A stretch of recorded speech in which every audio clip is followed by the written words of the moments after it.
Nagsimula ng maramdaman ang mabibigat na trapiko sa North Luzon Expressway o NLEX ngayong papalapit na ang holiday season. Ayon kay NLEX Assistant Vice President for Traffic Operations Robin Ignacio, pangunahing dahilan nito ay ang mataas na volume o dami ng mga sasakyan sa lansangan. Bunsod nito, nahihirapan rin ang paglabas at pagpasok ng mga sasakyan sa mga exit at entry points ng NLEX, partikular na sa Balintawak area hanggang sa May Kawayan, Bulacan. Usually po yung Friday afternoon, as early as around 3 p.m. yun, tumataas na yung volume natin ng pa-northbound. Yan almost regularly po yun. Friday afternoon at halos buong araw ng Saturday.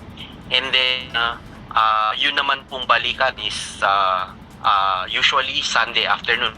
Inaasahan na lalong dadami ang mga babiyahe mula December 19 hanggang makabalik ang mga ito pagkatapos ng holiday season.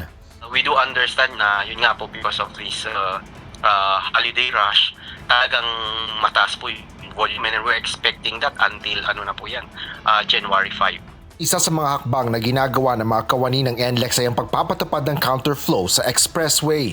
Ngunit hamon rin anya ito dahil nakararanas ng mabigat na trapiko sa parehong north at southbound ng NLEX. Nararamdaman na mabigat na trapiko hanggang alas 10 ng gabi at maaaring magpatuloy pa ito hanggang alas 12 ng hating gabi. Kaya payo ng NLEX management bumiyahe sa mga oras na humupa na ang mabigat na trapiko. Kung maaari po ay mag-monitor po sana sila ng kasulukuyang traffic situation para kung talaga naman meron na po silang na masikip na pagdaloy ng traffic, mas maplano po nila yung pagbiyahe. Kung kaya pa po nilang i-adjust ng time, gawin na po nila siguro. Inaalalahanan rin ng mga motorista na tiyaking nasa tamang kondisyon ng mga sasakyan at ang mga nagmamaneho. Ito ay upang maiwasan ang mas lalong pagsisikip ng daloy ng mga sasakyan mula sa road incidents o mga aksidente.